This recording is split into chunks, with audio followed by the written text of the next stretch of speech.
And then Buddhism. There's the center of Buddhist civilization was the Gandhara, which is north of Pakistan. So we have religious tourism. And then the mountain tourism in Pakistan, almost half the peaks over 24,000 feet are in Pakistan. So it is untouched as yet, and our concentration for providing jobs to people and improving the growth rate is now on tourism. In fact, without us doing anything, tourism has doubled, and people are finding it difficult to have hotels or places to stay. So we are now inviting tourism investment in tourist resorts. So maybe I'm at least one of the few Norwegians that have visited up in the Swat Valley. It's beautiful, and you also have beautiful other places. I think Swat Valley used to be the honeymoon place even in Pakistan. Is it now also, you see tourism also in these areas where the Pakistani Taliban used to run, and you're not concerned that Pakistani Taliban can come back, and you're pretty sure that this is on safe footing? You see, in Pakistan now, virtually there's no terrorism in Pakistan, and I have to pay tribute to our security forces. They did such a brilliant job, and it was for a while, we went through a really difficult period, but thanks to them, there is hardly any terrorism. I mean, you have the odd problem, but that you have anywhere in the world. Problem now is we need peace in Afghanistan and stability. Whatever terrorism now comes into Pakistan every now and then is from Afghanistan, and that's why this peace process in Afghanistan is very important. The quicker Afghanistan settles this peace and stability, it's not just only good for Pakistan from the terrorism point of view, but also the connectivity to Central Asia, and which will benefit both Afghanistan and Pakistan. Are you, Mr. Prime Minister, optimistic that there can be a deal between Taliban and the government in Kabul? Americans are very much involved in this. You're also contributing.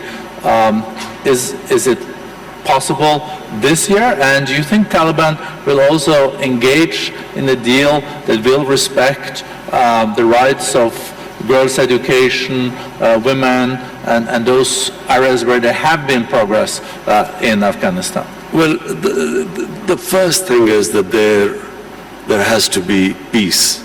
And that can only happen if Taliban and the Afghan government, they sit together and there's a political settlement. That has to be the first step. Just my view, I do not think that, the saying that you only cross the river once. What was in 2001 is not going to be now the case if and when Taliban and the Afghan government come together, because so much has happened since then. So I think it would be a completely different scenario. But the most important thing right now, and it's not going to be easy, but it is the only option, that the Taliban and the Afghan government sit together. Whenever that happens, it will have turbulence, but it is the only way forward. There is not, and there never was, a military solution in Afghanistan. Mr. Prime Minister, as you also alluded to and mentioned, you have also initiated initiatives to have Saudis and Iranians de-escalating and trying to establish dialogues. You are able, as a nation, to have pretty good relations, both Iran, Saudi Arabia, UAE, and other Gulf states. If you look at the escalation that we have seen lately, some people even talk about this Middle East being at an inflection point, and there is no way back, and there are those that are more optimistic that there will be a de-escalation. You will continue to contribute in that process, and how do you see that unfolding in the year to come after Americans killed General Soleimani and etc.? Is U.S. deterrence back in the region? Are you short-term, medium-term optimistic on de-escalation, or is this something that really keeps you up at night? Look, let me just, first of all, make a statement. I do not understand why countries go to resolve the differences through military conflicts. Because whenever, and this is just in our lifetime we've seen this, the moment you start a military conflict, you don't know where it is going to go. You can start a conflict, you don't know when it will finish. And then it has unintended consequences. So we have seen in front of our eyes Pakistan joining the US war on terror, and I was the one who was objecting to it. I was openly against it, and I thought Pakistan should have stayed neutral. It should not have become partisan, because Pakistan had nothing to do with 9/11. There were no Pakistanis involved. Al-Qaeda was in Afghanistan. And I remember then President Musharraf telling us, it's only a matter of a few weeks.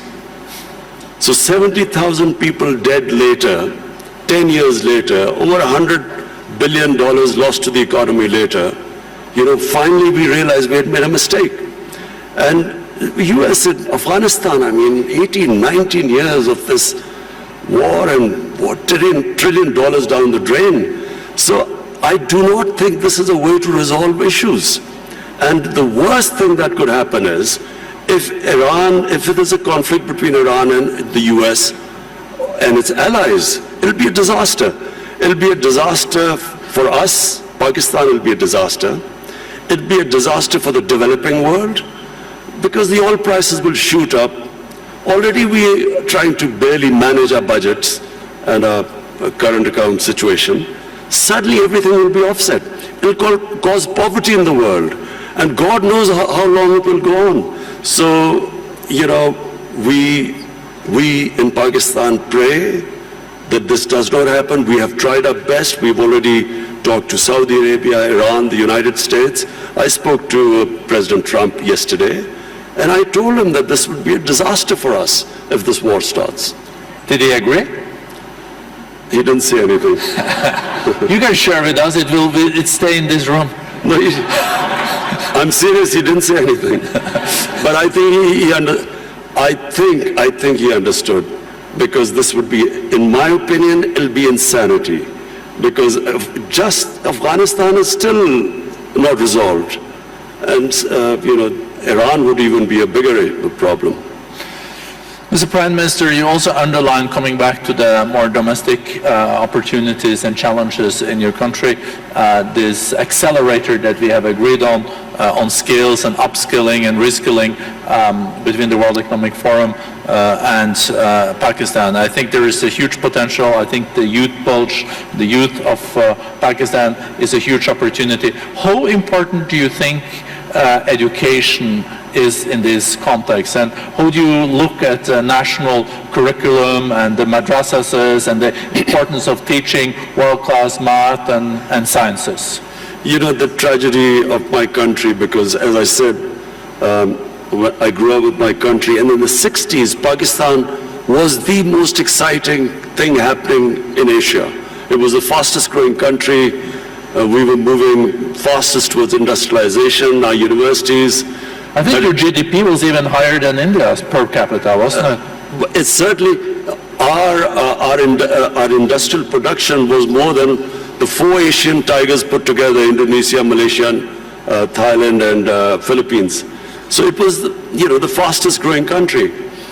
And we lost our way. One was ill-conceived nationalization, which stunted this industrial growth. We could have done what China did. They created wealth, and they used the wealth to lift the bottom tier of the population. But just because the rich got richer, it didn't mean that we should have stopped this industrialization by nationalization. We should have just had a more equitable growth. But that was one where we went wrong. And secondly, we just did not pay enough attention to our education system. So we developed this 3-tier education system: English medium for an elite, then there was Urdu medium, which was for the masses, and then there was Dini Madrasas. 3 parallel systems going. So what my government is now trying to do is to synthesize the system, get the core issue, the core syllabus should be the same for everyone, and give everyone equal opportunities. The education system actually created the differences, economic differences between people, because people could not go on to the higher class because were not equipped by the education system. So this is what we are trying to do, change the flaws of education system by synthesizing it. Thank you very much, Prime Minister. I see that time is out. I would have liked to continue this conversation. I think we're all very impressed with the reform agenda. We're seeing economic growth is being back. We see that foreign direct investments are there. So thank you for sharing this with the community. Well, economic growth is still coming, hopefully this year. The economy is stabilized.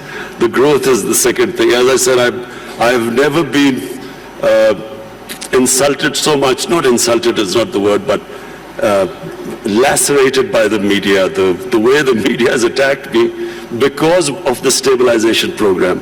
But this now, 2020, is the year we want to lift our growth rate and provide jobs to our young people. And I think you can also rely on the Davos community when it comes to supporting your agenda for reforms in your country, so you get back growth and a more inclusive growth. Thank you so much, Mr. Prime Minister.